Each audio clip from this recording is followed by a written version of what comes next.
Hoje nós vamos discutir um tema delicado e polêmico. Nós vamos falar sobre o aborto. E para tratar desse assunto, nós trouxemos o Dr. Jefferson Dresetti, que é o coordenador do Ambulatório de Violência Sexual e de Aborto Legal no Hospital Pérola Byton, aqui em São Paulo, a antiga Cruzada para a Infância.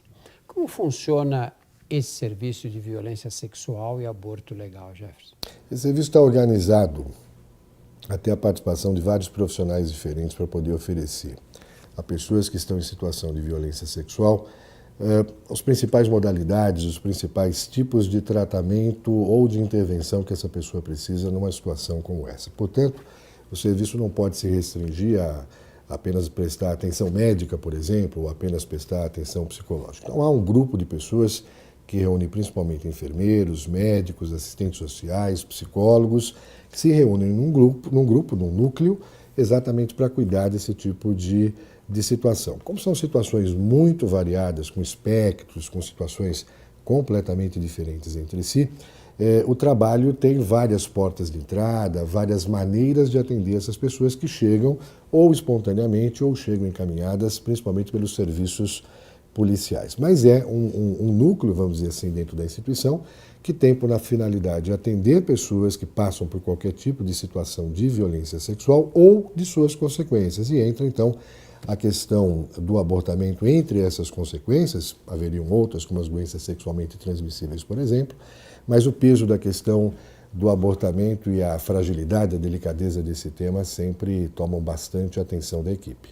Você consegue descrever um perfil da mulher, logicamente média, que procura o ambulatório, que procura o serviço? Se nós formos pensar, por exemplo, na questão da idade, nós temos hoje metade, um pouquinho mais da metade dos casos que nos procuram, são crianças com menos de 12 anos de idade. Nesse grupo etário, a questão do aborto, por exemplo, ela tem pouco significado, porque aos 6, 7 anos de idade, essas crianças estão protegidas da ocorrência de uma gravidez pela própria idade, pela própria imaturidade, ainda não iniciaram sequer a menstruação. Mas não é incomum termos crianças de 11 ou 12 anos nessa situação sendo atendidas pela instituição.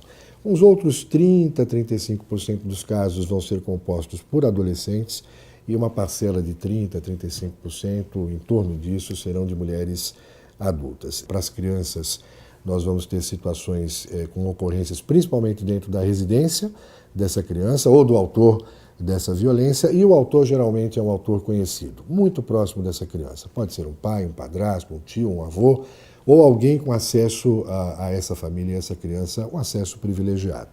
Esse perfil de violência muda completamente para a mulher adulta e nós temos uma preponderância maior de casos relativos a mulheres que são abordadas, embora no espaço público, são abordadas no ir e vir da escola, no ir e vir do trabalho, nas suas atividades cotidianas, aí sim, muito mais por pessoas desconhecidas. Então não é exatamente um perfil. Esse perfil se assenta um pouco mais conforme a idade dessas mulheres. Mas o que elas têm todas em comum, Drauzio, é a chegada à instituição numa situação de uma vulnerabilidade, de uma delicadeza frente às circunstâncias que sofreram, todas elas com um impacto muito grande e com consequências muito grandes para a saúde. E em que casos fica caracterizada a gravidez causada pela violência sexual? O que a gente sabe hoje, Drauzio, é que a maioria das mulheres que sofrem violência sexual são mulheres jovens e que estão em idade reprodutiva. As crianças realmente é um grupo muito grande, mas não vamos falar de crianças nessas circunstâncias, mas não vamos dizer que a violência sexual acontece aos 18 e aos 68 da mesma forma, com a mesma frequência. Não acontece. E a grande frequência de violência é entre mulheres jovens que não têm, na circunstância do estupro, nenhuma possibilidade de negociar, por exemplo, o uso do preservativo, de qualquer forma de prevenir ou de evitar essa gravidez. Então, essa é a questão mais importante. Essa taxa de gravidez hoje deve estar em torno de 1 a 6% dos casos de estupro, pensando ou imaginando um episódio só, um episódio único de estupro nessas circunstâncias. E como os médicos aceitam o abortamento? Porque entre nós médicos há muitas divergências também. Há os que são francamente favoráveis ao abortamento, achando que a mulher é quem deve decidir o destino da gravidez e outros que são frontalmente contra, por razões religiosas ou de outra ordem, né? Dentro da instituição, Drauzio, nós não temos nenhuma dificuldade em realizar qualquer abortamento, nós temos uma equipe pequena, mas uma equipe suficientemente capaz de dar conta de todos os casos que nos procuram. A questão é qual é a opinião do toco-ginecologista brasileiro. E há uma pesquisa da Federação Brasileira de Ginecologia e Obstetrícia, que foi feita pela Febrasgo, mas conduzida pelo Semicamp, que é um órgão muito responsável de pesquisa no campo de saúde sexual e reprodutiva, com os ginecologistas brasileiros. E foi perguntado a eles o que eles achavam dessa questão. E a resposta dos ginecologistas brasileiros é muito interessante. Menos do que 1% dos ginecologistas brasileiros gostariam que o abortamento fosse proibido em qualquer circunstância, inclusive nos casos de estupro, inclusive nos casos de risco de morte para a mulher. Essa posição mais retrógrada. Repete para mim isso, por favor. Vamos lá que isso é importante. A pesquisa que foi feita com mais de 10 mil ginecologistas brasileiros, menos de 1% dos ginecologistas brasileiros, menos do que 1%, gostariam que a lei fosse modificada para ser mais restritiva ainda, proibir inclusive o abortamento nos casos de estupro e nos casos de risco de morte para a mulher. Mais de 99% estão de acordo que estão nesses casos... pelo menos de acordo. Quando a gente verifica esses dados, né, em profundidade, o que a gente encontra é que 60% dos ginecologistas, de 60% a 80% dos ginecologistas brasileiros acreditam que a lei deveria ser modificada para ser mais aberta e mais ampla para as mulheres. E o número de ginecologistas brasileiros que gostaria ou que acredita que deveria ser completamente descriminalizado o abortamento está na casa dos 16% a 18%. No entanto, esse número de 16%, que é 16 vezes maior que aqueles 1% que querem o retrocesso da lei brasileira, esses 1% se comportam, falam de maneira a parecer os 90%. E a opinião pública às vezes acha que o ginecologista brasileiro é conservador. Não é verdade.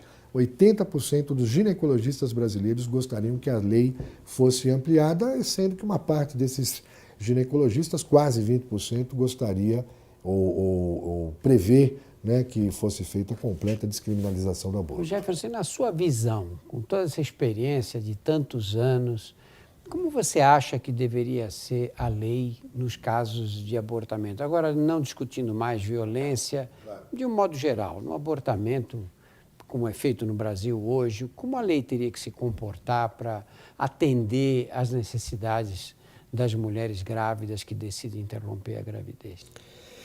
Essa é uma questão delicada, Drauzio, que a gente tem discutido há décadas da maneira mais estúpida possível, dividindo essa questão em pessoas contra ou pessoas a favor do aborto, quando não existe nenhuma pessoa a favor do aborto. O aborto em si não é um bem que uma mulher possa buscar, não é um bem que um ginecologista, que um médico desejasse para sua paciente. Toda a situação de aborto é uma situação penosa, difícil para qualquer mulher. Seja que ela interromper porque a gravidez resulta de um estupro, ou seja, interromper a gravidez do esposo para evitar a sua própria morte e não deixar 2 filhos em casa, seja interromper a gravidez porque é uma gravíssima anomalia fetal, seja interromper a gravidez que eu estou grávida do meu namorado aos 15 anos de idade, não era para ter acontecido isso, falhou um método anticoncepcional, minha vida vai ser virada ao avesso. As mulheres têm milhões e milhões e milhões de problemas importantes para decidir que aquela gravidez não é o momento, né? E o que a gente faz para ajudar essas mulheres? A gente simplesmente proíbe o aborto e diz que, por enquanto, portanto, se está proibido, as mulheres não têm mais esses problemas, não precisam recorrer ao aborto. Para que você tenha uma ideia da dimensão desse problema, Drauzio, hoje, a Organização Mundial de Saúde não é estimativa minha, não é uma estimativa de nenhum órgão, senão a Organização Mundial de Saúde, que tem toda a nossa credibilidade. Ela calcula a morte de 70 mil mulheres jovens e saudáveis por ano vítimas do aborto realizado em condições inseguras. Em que país? Aqui no Brasil? Para o mundo todo. Para o mundo todo. Para o mundo todo. São 70 mil mulheres. É uma mulher a cada 7 minutos morrendo inutilmente por uma situação onde a lei a obrigou a procurar o abortamento clandestino. Isso não existe nos países onde o abortamento foi permitido. E o mais interessante, Holanda, por exemplo, que é o país onde o abortamento é mais acessível para as mulheres, a mulher pode interromper a gestação por um motivo que lhe couber, não é preciso ter nenhuma condição em especial, e é dado assistência a essa mulher com qualidade, com amplo acesso. Exatamente na Holanda é o país onde menos as mulheres necessitam realizar o abortamento. Então não há nenhuma relação entre a proibição e o número de abortamentos, mas existe uma forte relação entre proibir o aborto e matar mulheres. Você sabe, quando eu era interno no Hospital das Clínicas, a gente atendia essas meninas que faziam aborto na periferia de São Paulo e eram encaminhadas para o pronto-socorro com sangramento, com febre, com infecção, etc. E a gente tinha que completar a curetagem desses abortos feitos em condições inadequadas. Isso era feito sem anestesia.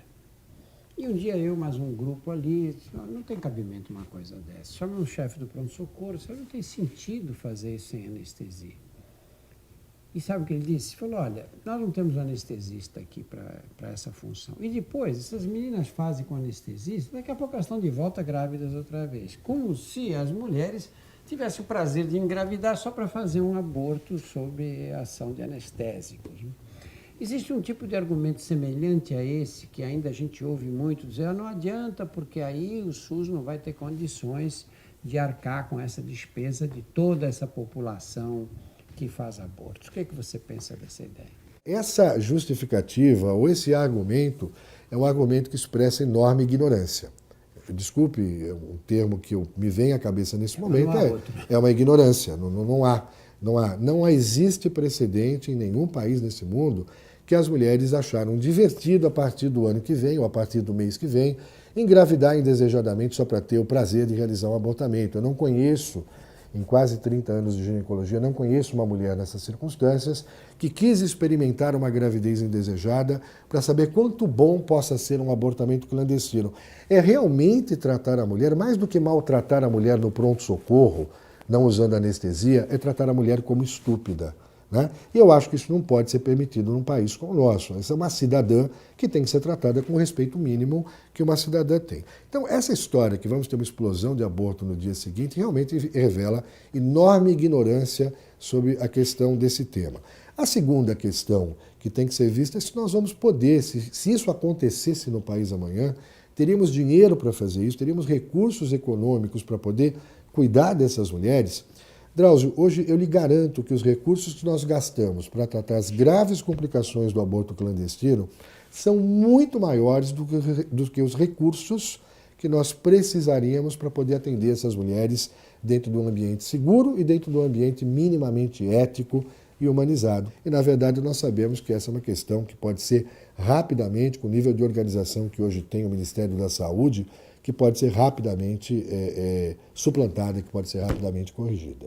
Como você vê a ação desses grupos religiosos que são frontalmente contra o aborto e que exercem uma pressão muito grande sobre os políticos? E os políticos fogem, morrem de medo de enfrentar grupos religiosos de um modo geral, né? É verdade, e é absolutamente lamentável a sua afirmação. Não que a sua afirmação não esteja certa, mas é lamentável que a gente tenha que afirmar algo sobre isso nesse país.